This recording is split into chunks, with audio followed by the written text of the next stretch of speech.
marka xirfadahaasi way badan yihiin oo online-ka ah, laakiin waxaad u baahan tahay inaadan isaga dhex cararin ee aad heshid la talin ama consultant aad heshid si aad u bilowdid meesha saxda ah. Haddii kale waqti badanaa kaa dhumaya. aad iyo aad. marka haddii aadan xog hore haynin ama aqoon aadan u lahayn waxaan inaad gashid, waa inaad heshaa coach ama qof consultant ee ku hago si aadan ugu dhex wareerin inaad heshid. Marka qofka inuu kaa wareystaa xirfadda aad jeceshahay, xirfadda ku fiican tahay, waxaad qaban kartid, luqadda Englishka ma taqaanaa, turjumaan maad rabtaa, voice over maad noqon kartaa, maxay ahayd cyber security maad baranaysaa, maxay ahayd data engineering maad baranaysaa, data analysis maad baranaysaa. Macnaha qofka markuu ku fahmo waxaad rabtid markaas uu ku hago qorshe uu kula sameeyo. Mar kastana waxaa muhiim ah inaad leedahay waxa la yiraahdo hadafkaada inaad qoratid. Intee baad doonaysaa online-ka inaad ka gaartid xornimo waqti, xornimo dhaqaale, sanad, 2 sano, 5 sano, 6 sano, inteeba kugu qaadan kartaa. Qorshaha markaad samaysid ama hadafka samaysid, jadwalka inaad u samaysid. Qasab maaha sanadka inaad samaysid, laakiin marka adiga aad soo bilowdo, soo diyaar garowdo, ayaad ka bilaaban kartaa 12 bilood meeshaad doonaysid inaad ka gaarto. laakiin waa inaad heshaa qof consultant ah ee ku hago inaad heshaa. Haddii kale waqtiga kaa dhamaanay, energy kaa dhamaanay, hadhow waad nacaysaa, isma fahmaysaan, maalinba albaab cusub aad garaacaysaa. Marka xirfadaha online-ka please haddii aad doonaysaan dhalinyaro Soomaaliyeed waxaan kula talinaa inaad raadisaan qof coach ah. Dadkoo dhanna coach ma noqdaan. Qof waxaan khibrad u lahayn muddo kusoo guda jiray, practical u samayn karo, isla markaana theory ahaan u bartay cilmigeedana inaad raadisaan waa muhiim. lama soo koobi kara markaa qof walbaba waxa xirfadihii offline-ka ahaa oo online laga wada dhigi weeyaan businesska online-ka lagu sheegay. Wax kasta oo offline lagu samayn jiray online aa laga dhigi. Kali waxyaalaha laga guuray ayaa waxa ay tahay waxyaalihii hore u jiri jiray ee maanta la casriyay. Tusaale kale haddii dukaan aad leedahay ama dukaan aad doonaysid inaad qabato, online-ka aad ka helaysaa dukaan qaybta e-commerce ayaad gelaysaa. Qofka dukaamada aad uga fiican. Dukaamadaasi kala ah haddii qof dukaankiisa aad u gadaysid oo adiga aad dhexda faa'iido ka sii raadinaysid, dropshipping aan lahaa. Haddii aad adiga dukaan aad leedahay aad dhisanaysid, waxaad u baahan tahay markaasi inaad lacag samaysid, inaad alaabta diri kartid, awooddeeda inaad leedahay. Tusaale kale taasoo kale waxay ku fiican dadka jooga qurbaha oo dukaamada samaysan karo, alaabta diri karo. Haddii alaabta laga soo dalbado maanta Sweden oo kale inaan diri karo. Haddii alaabteeda laga soo dalbado Holland oo kale inaan diri karo. Haddii alaabteeda laga soo dalbadaa Canada oo kale inaan diri karo. Marka e-commerce-kaasna maanta waa lagu shaqaystaa, wuuna imaan doonaa Soomaaliya si caadi ah in Soomaali dhexdeeda la isaga dirsada way imaan doontaa. waxaa jira sidoo kale qeybahan kale ah sida social media business-ka oo kale iyada iskaba dhaaf horaan uga hadlay way buuxaan oo dadka qof kale wuxuu bilaabi karaa podcast inuu noqdo uu podcast ku shaqaysto. YouTube inaad bilowda ayaad samayn kartaa. Facebook page-kaada iyo YouTube-kaada inaad bilowda ayaad samayn kartaa. Marka aad ay u fara badan yihiin online-ka maanta waxyaalaha laga bilaabi kara. Inaad kale buug qori kartid, dad buug qori kartid oo buugaad qortoba, buug dadka wax tar u leh aad qortid oo aad ku soo daabacdid asagoo digital ah ayaad samayn kartaa. Amazon aad kusoo daabaci kartaa, website aad kaligaa dhisan kartaa oo dhihi kartaa website-kan aniga iskale, qaybtan buugtan kusoo daabacanaya aad dhihi kartaa. Dadku way kaa degsanayaan asoo PDF ah ay kaa gadanayaan. $5, $10 waa lacag. aad iyo aad. Macnaha waxa aad adiga ku fiican tahay online-ka maanta aad wax kaga helaysaa. Welibana lacag badan aadan ku bilaabaynin. Markaan aad ka iyo soo laabtay marka online-ka aad ay u fara badan yihiin anagoo soo gabagabeynayna. Offline-kii markaa. Offline-ka waxay ku xiran tahay markaa hadba sida aad u eegi kartid oo aad u xallin kartid mushkuladaha agagaarkaada ka jiro. Magaalada aad degan tahay dhaqdhaqaaqa ganacsiga laga bilaabi karo. Ogowna dadka kale waxay bilaabaan weligaa ha bilaabin. Mar kasta raadi fikir ka duwan kan dadka kale ay hayaan. Maxaa yeelay wax markay dadka iska daba keenaan macaamiil badan ma helaysid. Dad xiiseynaya ma helaysid. Waxaad u baahan tahay marka fiiri suuqaada ama magaaladaada waxyaalaha dadka ay baahi u qabaan raadi ee bilow. waxyaalaha yaryarka bilow wax kastoo ganacsi oo aad bilowdaan online-ka ku iibi. Maxaan ka wadaa Facebook page-kaada soo geli, ku xayeysii, YouTube-kaada soo geli, YouTube samayso. Mar kasta oo aad maanta xilligan lagu jiro ganacsi samaynaysid, dhaqaale samaynaysid, macaamiisha dadka waa inay ku bartaan. Dadkaada waxay ku jiraan online-ka.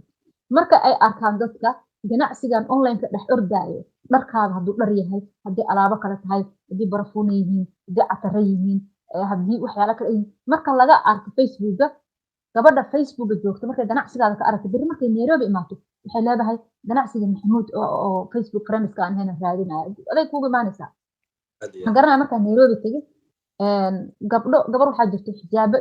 waxaas xayeysiin jirtay. Markaan tegey waa raadiyey.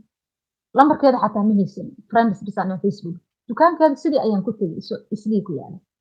marka waa inaad ogaataa marka ganacsigaada inuu online galo inkastoo offline uu yahay adigoo marka isticmaalaya Facebooka Twitterka maxaa iraahdaa TikToka isticmaalaya inaad isticmaasho markay noqoto marka offline kaas waxay u baahan tahay hadba situationka iyo meelaha joogtid beeraha kale ayaa dahan dhulka beeraha lama heli karo wax ka soo saari karo dhulkeena dhan wuu banaan yahay sidoo kale real estate jiro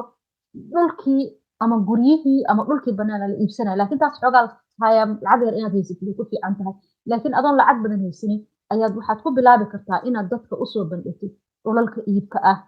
YouTube aad furatid oo tirahdid magaalada xaafadaas dhul ayaa kii waxa jira shirkado waaweyn oo shirkadahaas ku iibsada dukaamada aan iraahdo dhulalka guryaha iibiyo shirkadaha aad xiriir la samaysto oo YouTube-kaada aad ku soo gudbisid hadhow marka adiga in yar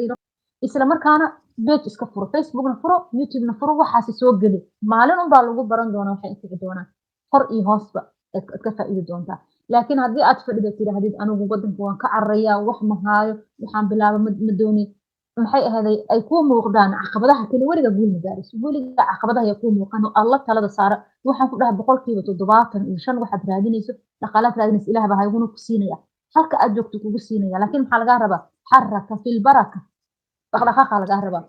ilaahay wuu awoodaa wax kasta inuu ku siiyo laakiin ma dhacayso ka hor xaraka fil baraka inay samaysto ilaahay quraankiisu ku sheegay marka waxaa sugaysaa waxaa dhalinyarada inaan dad eedeyno inaan dad tuugsano in mid dibad jiro aan dhahno shilin noo soo dir waxaa ka fiican annaga oo ka faa'iidaysanayno caqliga iyo maskaxda ilaahay na siiyey iyo waxa aan gacanta ku haysano barakaysanayno inaan dhaqaaqno oo aan sameyno xaraka fil baraka haddii su'aalo kale ay jiraan insha Allah waa qaadi doona laakiin inta ugu muhiimsan waa intaa ganacsigana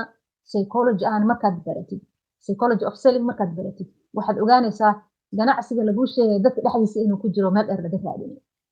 waxaa lagu leeyahay xalli mushkuladaha dadkaada bulshadaada deriskaada iyo dadka kula degan haysto adigana dhaqaala samee waa entrepreneurka lagu sheegay waa kaas soo marka waa inaad subax kasta markaad baxdo agagaarkaada fiiriso caqabadaha dadka haysto maxaa lagu xallin karaa ma xallin kartaa hal caqabad ayaad markas raadinaysa asxaabtana daawanaysa ayagana waxaan rajeynaya insha Allah fikirkooda wixii su'aal shay noo soo qoraan su'aashu waxay tahay dhalinyaradana wadanka jooga ganacsiyadan online-ka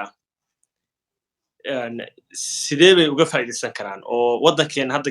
ganacsiyada noocee ah hada is leedahay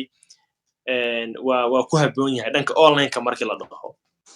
waa mahadsantahay walaalkay horta qodobka ugu horeeya dhalinyaradana maxay bilaabi karaan dhalinyaradana wax badan ay bilaabi karaan online-ka markii la noqoto graphic design ugu horeeya graphic design-ka uma baahnid wax badan inaad baratid dhalinyaradan dadkeena Soomaalidana waxay aad ugu fiican yihiin maskaxda qaybta art and craft la dhaho art and craft waxa la yiraahdaa qaybta wax soo saarka farshaxanka ah ama gacanta wax laga sawiro ama waxaan la cabiro maskaxda laga sawiro ama engineering gurigan oo la cabiro waxaan xasuustaa marka aan dhiganayo dugsiga hoose dhexe ee primary Kenya primary la yiraahdaa marka dhiganayo ilmaha isla dhigan jirnay anigu waxaan ku qaatay qaxootiyan ku qaatay waxbarashadayda ilaa dugsiga hoose ilaa dugsiga dhexe waxaan isla dhigan jirnay ilmo Suudaan ah ilmo Ugandes ah ilmo wadamadan Afrika oo dhan soo qaxay ay ku jiraan qoladii maxaa la dhihi jiray Rwanda ah aba school isla dhigan jirnay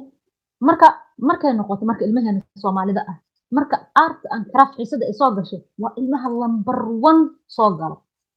wax maanta dhan waxbay sawirayaan gabdhaha waxaad arkaysaa mid baa cilaan sawirayso mid baa gacanta wax ku sawirayso maanta dhan farshaxan bay yaqaan art and craft markii la dhaho Soomaalida number 1 ah hadda marka qaar marka xasuusto dadkii dhalinyarada ilmihii wax sida wax sawir jirto loo maxay noqdeen I don't know waxay noqdeen intood badan qurbaha kala galeen dibada marka macnaha dadkeena Soomaalida waxay aad ugu fiican yihiin wax la sawiro inay wax sawiraan inay wax xardaan inay wax qurxiyaan asal ahaanba Soomaali waxaan ka soo jeednaa dad farshaxankooda geedaha ku sameyn jiray su'aalo kale awoowayaashan waxay sameyn jireen runtada waxa lagu cuno dhan ayaga sharaxin jiray geedaha ay soo qorayaan koobka shaaha lagu cabo kirligii miiskii la saaran lahaa maxay ahayd caanaha geela maxay ahayd agabkii loo isticmaalaa waxaas dhan ayaga sameeyay jiray waxa la yiraahdaa art and craft la yiraahdaa qaybtaas marka graphic design-taas aadan ugu fiican Soomaalida gabadha iyo wiilalba waxaan leeyahay marka haddii waana xirfad aad u fudud qaybo badan ay ka kooban tahay graphic marka ama design graphic markii la dhaho kali waxaad baran kartaa ku takhasusi kartaa sida loo sameeyo YouTube timeline shirkado badan oo online markaad gashid u baahan oo kale YouTube timeline kaliya ma noo samayn kartaa bishii lacag aad qaadaysid YouTube timeline bas aad samaynaysaa qaar ba waxay ku leeyihiin loogo bis ma noo samayn kartaa loogooyinka la xardho ee ah emblemka la yidhaahdo ma noo samayn kartaa intaas bis aad ku qaadanaysaa qaar ba waxay ku leeyihiin kaliya ma noo samayn kartaa waxyaalahan farshaxanka ah alaabada iyo waxyaalahaas caruurta ay ku ciyaaraan ma noo samayn kartaa qaar ba waxay ku leeyihiin designka caadiga website design ma noo samayn kartaa way badan yihiin marka graphic designka waxaan kula talinaa dhalinyarada Soomaaliyeed inay qaataan waana xirfad fudud isla markaana dhaqaale lagu samayn karo labo inay qaataan maadaama dadka Soomaaliyeed jooga luqadda Englishka ay ku yar tahay waxaan rabaa inay qaataan xirfadaha gacanta laga sameeyo oo la samayn kara computerka kale ku fiican yihiin ayno dad badan oo Soomaaliyeed computerka aad ugu fiicanaan jiro haddii aad qaadataan waxa la yiraahdo AI artificial intelligence ama machine learning aad qaadataan kili waa wax gacanta laga qabanayo dig lambar xisaabta ku bis laga rabaa inaad waxay taqaan wuxuu dhan waxaad isticmaalaysaa enter okay enter baad isticmaalaysaa kili waxaad la soconaysaa shaashadaasi sida aad wax u qoraysid iyo waxa lagu sida lagu hagaa aad u samaynaysaa haddii ay qaadan karaan okay artificial intelligence perfect ku tahay cyber security haddaa qaadanayso waxaad u baahan tahay English virtual assistant haddaa qaadanayso waxaad u baahan tahay English social media manager haddaa qaadanayso waxaad u baahan tahay English copywriter haddaad noqonayso waxaad u baahan tahay English okay voice over haddii aad tahay luqad uma baahnid